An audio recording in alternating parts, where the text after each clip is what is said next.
Welcome to Commodities, and here we're looking at gold. Now we've got this daily chart here, and we're looking at probably a more complicated wave 4 than we originally thought. So if that's going to be the case, then we should see from this high to this low here, we should see a 50-60% retracement level back up into the 1350 here, and we will kind of confirm that once we've got a nice solid support on, or retested support on 1300 through here. So in drilling in through here, just on the 4-hour chart here, we can see that we've moved up into the 1300 area here.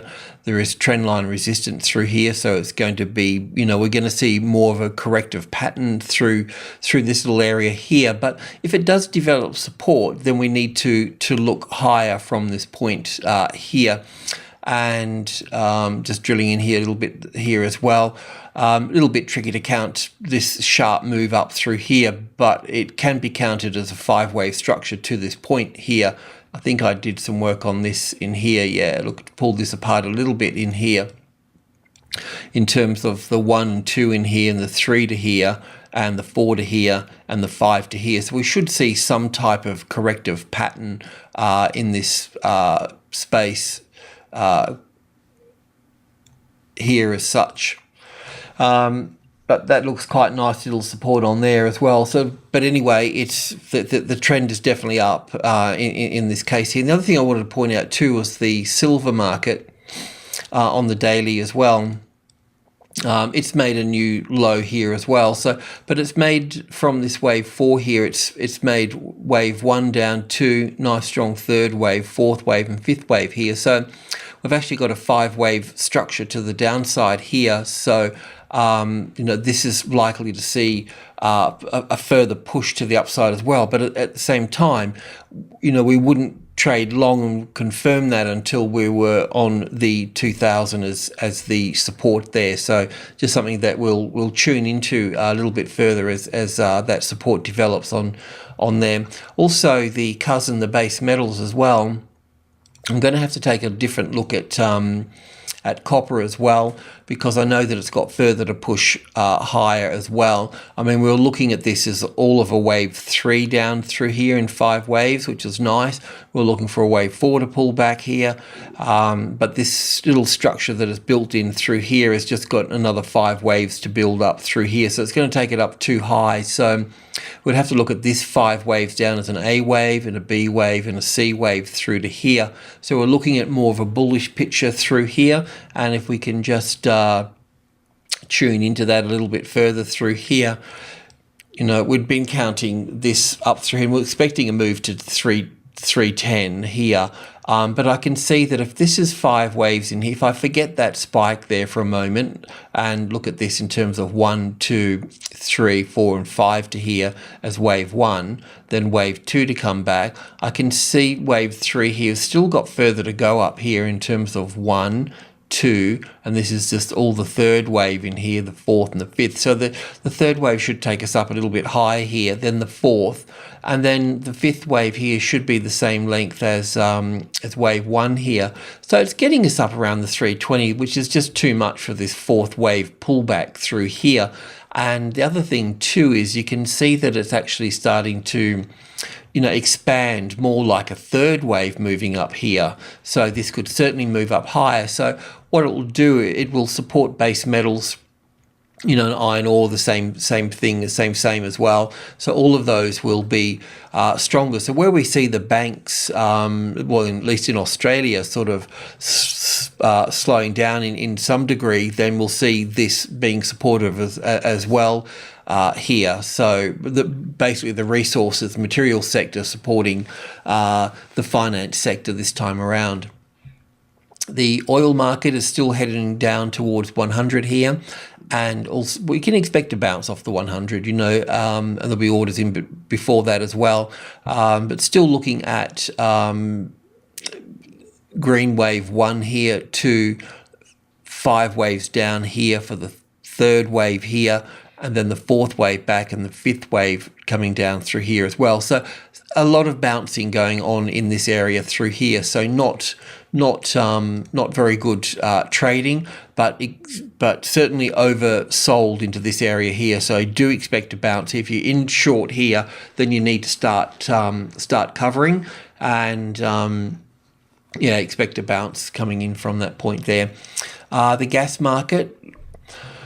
Right, so with the gas market, we're looking at this being 1 and 2 and 3 and 4 and 5. Look, it's not a very nice sort of easy to count sort of wave structure, but it's sort of the best fit.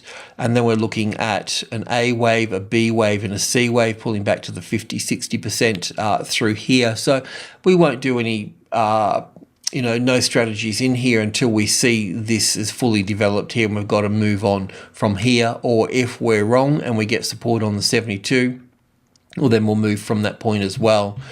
So nothing really cooking here at the moment. The soybean market,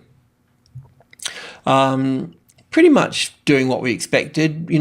From wave 3 here, we're in wave 4 here at the moment, and wave 4s can get pretty ugly and complicated, and the story with wave 4s. So look, we're just looking at this being like the A wave down here, the B wave coming back up, retesting supply and resistance at 1500 and so forth. And then once that's completed there, then we'll see this move down through here. This move up through here is developing reasonably well.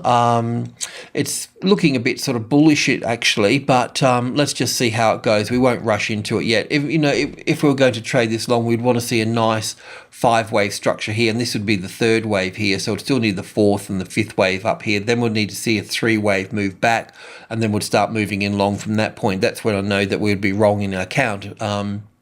And we can go with that, but just for the time being, let's just allow this this move up here to play out through here. This does count as an A wave, a B wave, and a C wave down through here. So anyway, let's just see. No rush just yet, though. The wheat market is heading off nicely, so our stops are still in play here. So our position is still in play, rather. And yeah, look, we could be from this wave 2 here, we could be in wave 3 moving up here, heading up towards 800. I'm a little bit skeptical about that, because this move in through here is, we'd normally count this as wave 1 and back for wave 2 here, but it counts better as 3 waves here. So I am wondering, we just need to be a little bit mindful that we could end up getting a larger sort of correction here in terms of an A, B, C for this market here, and I may have mentioned that. So a B wave up here. So basically an A wave, an A and a B and a C wave in here. And we're looking for 5 waves in here that are not finished yet, and then wave C down through to here. So we need to be a little bit careful. But if we do get 5 waves up through to here, which we will anyway, we'll get 5 up here. If we get 3 coming back here, and then we get support on 700, well, then we'll be going long. We'll be adding to our position at that point there. So we'll see how we go in the next this week. We may be adding a position here if all goes well. But I'm just pointing, we've got to put all counts on the table. And, if this was a very nice, clean 5 waves up here, then I wouldn't be talking about having a larger A, B, and C here. But we have to look at it seriously. So anyway, we'll see. It should fall into place one way or another fine, and we won't miss it either. The corn market, this daily chart here, I think this is the best count for this here in terms of 1, 2, all the way up for the 3rd wave here, the 4th and the 5th wave here, and then the A, the B, and the C here. Just drill in here a little bit here. So looking for, from wave 1 back to wave 2, we're looking for the A wave, the B wave, and the C wave here. Once again, if all those commodities are going to push higher, well, corn and wheat and soybeans can all kind of, same grain and practically different, same but different. This could just continue higher from here as well, because we do have this A, B, and C here, very clear three-wave structure here. So I know at some point that high will be taken out here. So we probably could count this as 5 waves up here. So if we do get a 3-wave counter trend here, hopefully it pulls back below 500, then we get support on here, then we'll go long from that point there as well. And we'll just see what the rest of the commodities are doing, what the US dollar is doing, and so forth. The coffee market. Okay, so daily chart, and just starting from the beginning here, what I've been sort of looking for is wave 1, 2, 3, 4, and wave 5 here. Probably done and dusted at that point there. So we'll be looking for an A wave, a B wave, and a C wave for wave 2. Okay, so that's what we're looking for there. Let's just see how that pans out through here, and obviously there's going to be support at 200 and all the rest of it. Let's just sort of see how it settles in a little bit. Hopefully we get a nice clean 3-wave structure here, then we can enter into this area down through here and build all the way up from 200 to 300 up that way. So let's just see how that goes, slowly getting there. The sugar market, it's all going according to plan, but look, as I mentioned before, there's a couple of interesting points here. We've got from wave 1 to wave 2 here, we've got a nice A, B, and C here, and that's all good. But what I don't have here is I don't have a very clear 5-wave structure. We can count that up as 1 and back for 2 here, and up for 3 here, and this back for 4 here, but we still need to see wave 5 come up through here. Okay, so we need to confirm a bullish trend. We need to see 1, 2, 3, 4, and 5, and then we'll get an A and a B and a C, and then we'll get further up from there. Okay, so that's what we're looking for there. This is the May contract. With the June contract, it's a little bit different with this low situation here. With the June contracts, July contract, sorry, this is not the low. This one here is the low. Okay, and I'm going to bring that chart in now so we can have a look at that here. So for the July contract, sorry, this is the low here, not this one here. So that still leaves us with 3 waves up through here. So we need to see this is the 4th wave and the 5th wave here. We still want to see 5 waves moving up through here. Okay.